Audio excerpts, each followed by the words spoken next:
Hello friends, welcome back. स्वागत है आप सभी का। तो इस चैनल पर हम आपको नेक्स्ट डे के लिए बताते हैं कि क्रूड ऑयल में कौन सी चीज़ें हैं जो कि इम्पैक्ट डाल रही हैं और साथ ही क्या टारगेट रह सकते हैं हमारे नेक्स्ट डे के लिए। तो 4 जुलाई 2023 यानी कि ट्यूसडे के लिए बात कर लेते हैं, क्रूड ऑयल के लिए भी और यूएस ऑयल के लिए भी। तो यहाँ पर आप देख सकते हैं कि हमारे जो पिछली वीडियो में मैंने दिए हुए टारगेट थे वो हमारे अचीव हुए हैं, ऊपर की तरफ को भी और नीचे की तरफ को दिए हुए टारगेट भी। जब वो ब्रेक हुए एक पर्टिकुलर डायरेक्शन को तो उसके बाद हमारे टारगेट अचीव हुए हैं। और सेम ऐसा ही यूएस ऑयल में भी हुआ है। पिछली वीडियो में दिए हुए टारगेट्स हमारे अचीव हुए हैं यहाँ तक। और जहाँ जहाँ पे हमें ब्रेक मिला उस पर्टिकुलर लेवल से ऊपर, उसके बाद हमारा नेक्स्ट टारगेट अचीव हुआ है और नीचे की तरफ को भी हमारे टारगेट्स यहाँ पर अचीव हुए हैं। अब हम यहाँ पे बात कर लेते हैं नेक्स्ट डे के लिए। लेकिन आप यहाँ पे देख सकते हैं कि आज एक उछाल भी हमें देखने को मिला और उसके बाद गिरावट भी देखने को मिली। तो हम दोनों की ही बात कर लेते हैं कि ऐसा क्यों हुआ, क्योंकि जब हमें पता होती हैं चीज़ें कि दुनिया में क्या हो रहा है जो कि इम्पैक्ट डाल रही है क्रूड ऑयल के ऊपर, तो हमारे लिए ट्रेड लेना और ज़्यादा आसान भी हो जाता है।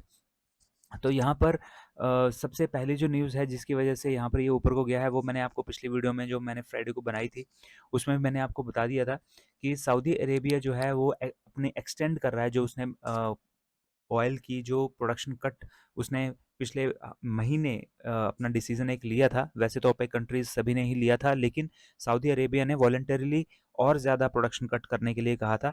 और इस बार भी सऊदी अरेबिया ने यही कहा है कि वो जो उसने डिसाइड किया था उसको वो फर्दर और एक्सटेंड करेगा प्रोडक्शन कट को। तो जब वो अपने क्रूड ऑयल की प्रोडक्शन कट करेगा तो उसकी वजह से क्या होगा कि सप्लाई डिक्रीज हो जाएगी, और जब सप्लाई डिक्रीज होगी तो उसकी वजह से जो है प्राइसेस ऊपर की ओर को मूव करेंगे।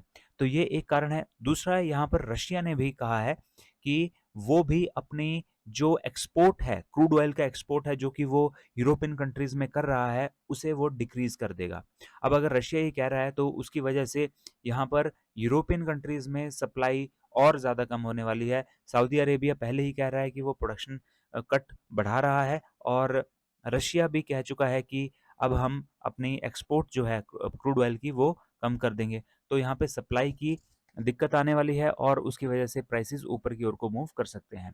लेकिन आज शाम को डाटा आया, मैंने पिछली वीडियो में फ्राइडे की वीडियो में भी आपको बताया था कि पीएमआई का डाटा आना था यूनाइटेड स्टेट्स का। बहुत सारी कंट्रीज का पीएमआई का डाटा आया है, और बहुत सारी कंट्रीज का जो पीएमआई का डाटा आया है वो यही बता रहा है कि मैन्युफैक्चरिंग प्रोडक्शन जो है वो कम हुई है।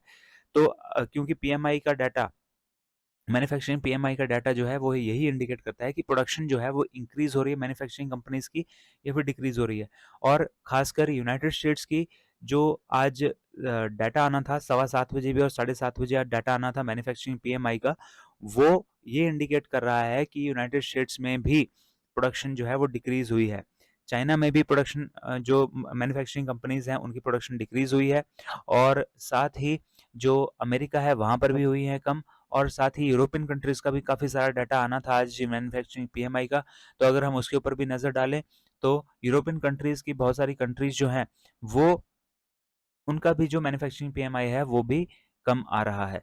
तो इसकी वजह से यहाँ पर एक प्रॉब्लम क्रिएट हो रही है, और वो हो रही है कि जो इंडस्ट्रीज हैं अगर उनमें प्रोडक्शन कम हो जाएगी तो उसकी वजह से क्रूड ऑयल की डिमांड जो वो इंडस्ट्रीज करती हैं वो भी कम हो जाएगी। तो जब डिमांड कम होगी तो उसकी वजह से यहाँ पर गिरावट देखने को हमें मिलेगी।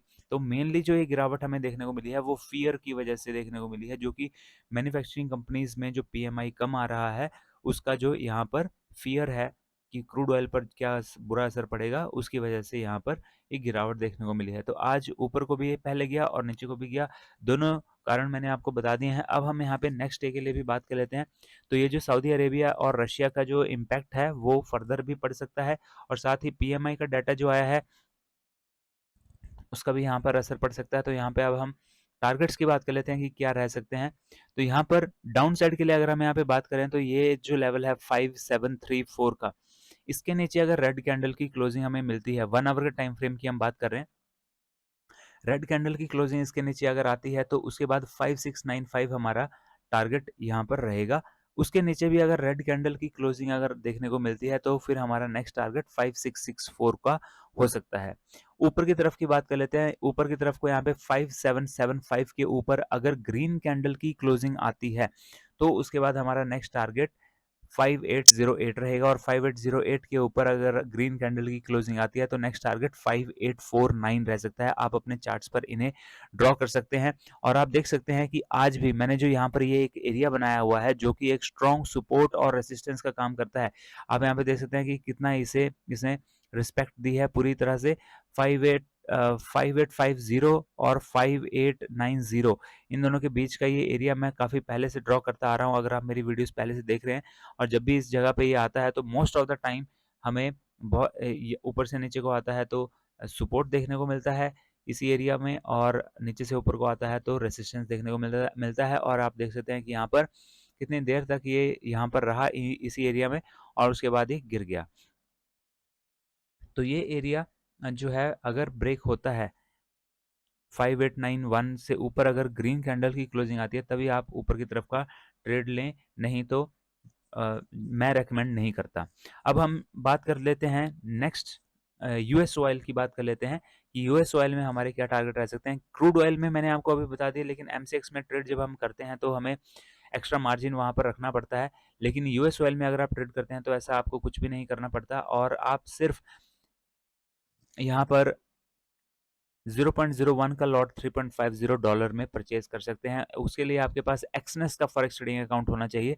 तो जल्दी से, अगर आपने एक्सनेस का अकाउंट अभी तक बनाया नहीं है तो इस वीडियो के डिस्क्रिप्शन बॉक्स में सबसे ऊपर आपको उसका लिंक मिल जाएगा, वहाँ पे क्लिक कीजिए और एक्सनेस का अकाउंट ओपन कर लीजिए। मैं पर्सनली इसे यूज़ करता हूँ और मेरा एक्सपीरियंस एक्सनेस के साथ बहुत बढ़िया रहा है, इसलिए मैं आपको भी रिकमेंड करता हूँ।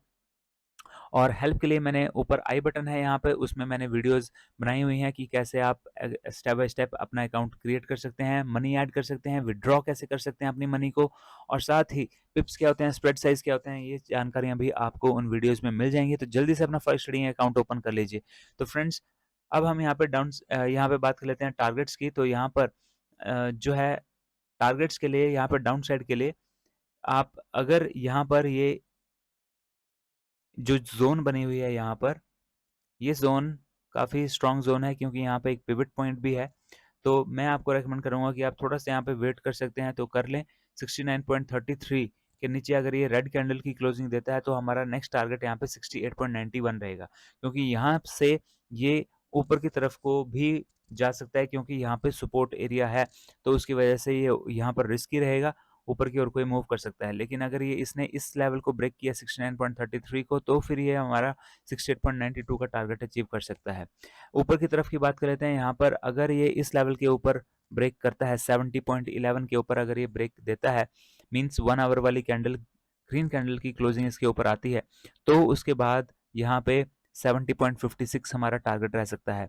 और फ्रेंड्स, हमेशा ब्रेक होने का मतलब है कि क्लोजिंग आनी चाहिए, पूरी कैंडल को क्लोज होने दें, 1 आवर वाली पूरी कैंडल को क्लोज होने दें, तभी एंट्री लें।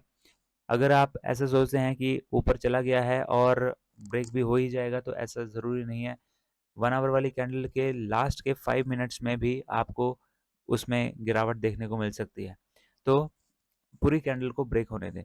तो यहाँ पर 70.56 जो है वो ब्रेक होने दीजिए, यानी कि ग्रीन कैंडल की क्लोजिंग आने दीजिए इसके ऊपर, तो फिर हमारा नेक्स्ट टारगेट 70.99 रह सकता है। और 70.99 के ऊपर भी अगर ग्रीन कैंडल की क्लोजिंग आती है तो नेक्स्ट टारगेट हमारा 71.45 रह सकता है। तो ये जो लेवल्स हैं आप इनकी अपने चार्ट के ऊपर भी ड्रॉ कर सकते हैं।